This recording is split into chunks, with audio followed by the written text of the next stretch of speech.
Voilà, nous continuons les fonctions date. Alors une fonction, c'est pas la plus intéressante, mais on va quand même en toucher un mot. On a une fonction qui permet de décaler une date de X mois. C'est la fonction mois décalé.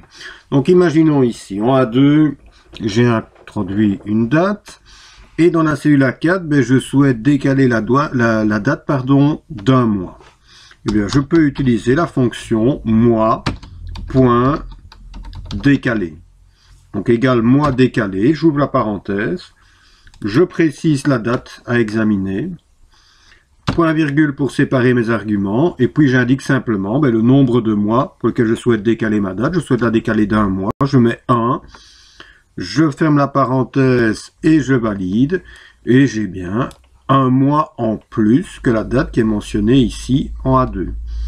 Alors, même principe, si je veux décaler la date d'un mois précédant la date en A2, ben, ma fonction, ça devient égal mois décalé, je précise la date, point virgule, et je la décale de moins 1 mois. Je valide. 2 mois, ben, je suppose que tout le monde a compris, égale mois décalé, la date, point virgule, je la décale de 2 mois, je ferme la parenthèse, je valide, et j'ai bien décalé la date de 2 mois. Petite fonction comme ça. Alors, la fonction suivante, celle-ci est intéressante. Alors, imaginons, j'ai une date de départ, j'ai une date de fin. Et je veux calculer le nombre de jours ouvrés entre ces deux dates. Donc, combien de jours se sont écoulés entre ces deux dates? Mais combien de jours ouvrés? C'est le nombre de jours, on soustrait les dates et on a le résultat. Alors, on considère par défaut que les week-ends, c'est le samedi et le dimanche. Donc, on ne tient pas compte des samedis et dimanches. Donc, combien de jours ouvrés entre ces deux dates? Eh bien, la fonction, c'est égal nb.jour,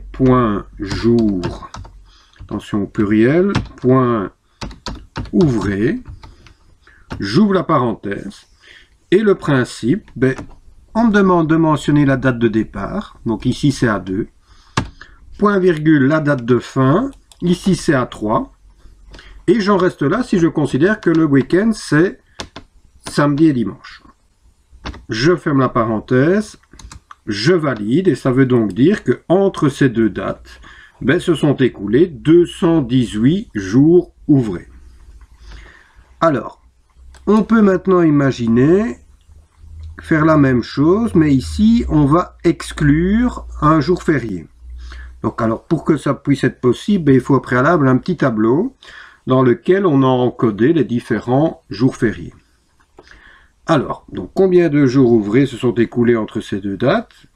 Et on exclut ce jour-ci. Donc, égal nb.jour.ouvré, j'ouvre la parenthèse, donc date de départ, point virgule, date de fin, puis point virgule, ben là je mentionne simplement le ou les jours fériés. Ici on me demande d'exclure juste le premier jour férié, donc celui-ci, le 11 novembre. Je ferme la parenthèse et je valide. Et en validant, ben, il me dit qu'entre ces deux dates, il y a 217 jours ouvrés. Donc on a exclu tous les week-ends, plus le 11 novembre ici 2015. Alors, même principe ici, on va calculer le nombre de jours ouvrés entre la date de début et la date de fin, et là on va exclure tous les jours fériés. Donc ma fonction égale nb.jour.ouvré, j'ouvre la parenthèse, donc date de départ, point virgule, date de fin, point virgule, et puis les jours fériés. Eh bien, jours fériés, je vais simplement sélectionner tous ces jours fériés.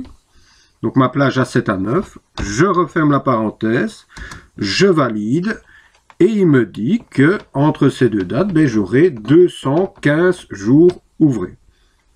Voilà, donc on a exclu tous les week-ends plus ces différents jours fériés, qui ne tombaient pas un samedi ni un dimanche. Hein.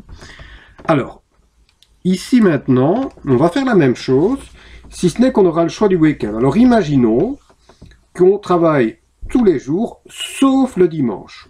Donc on considère que le week-end, c'est uniquement le dimanche.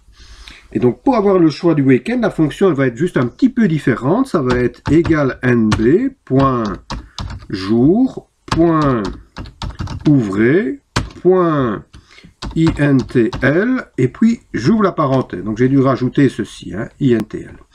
Alors, syntaxe, date de départ, à 2, point virgule, date de fin, à 3, et puis point virgule, et là on a le choix du week-end. Donc si on considère que le week-end c'est uniquement le dimanche, eh bien on a un code ici, le code 11. Eh bien je vais mentionner le code 11. Si je considère que le week-end c'est dimanche et lundi, je mentionne le code 2. Si c'est lundi, mardi, le code 3 et ainsi de suite. Donc nous on avait considéré que c'était uniquement le dimanche, donc le code 11. Voilà, je ferme ma parenthèse, je valide, et en validant, ben, il me dit que à ce moment-là, ben, si on est ouvert le samedi, donc si le week-end c'est juste le dimanche, ben, on a 261 jours ouvrés entre ces deux dates. Alors même principe ici, à part qu'on va exclure le premier jour férié. Donc on considère que le week-end c'est dimanche et on exclut uniquement le premier jour ici.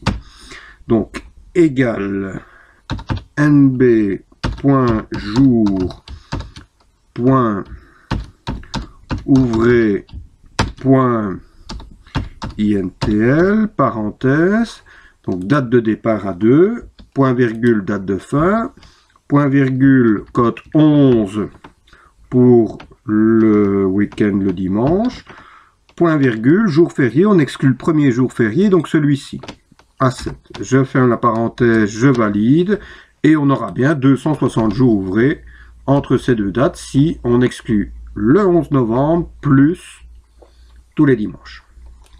Et pour terminer, même chose, à part que là on va exclure tous les jours fériés. Donc égal nb.jour.ouvrez.intl, parenthèse, date de départ, point virgule, date de fin, point virgule 11, point virgule, les jours fériés, c'est ma plage ici à 7 à 9.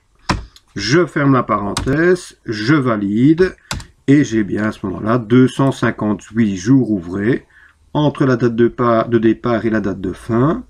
Si je considère que le week-end c'est le dimanche, et j'ai exclu ces 3 jours fériés ici. Voilà.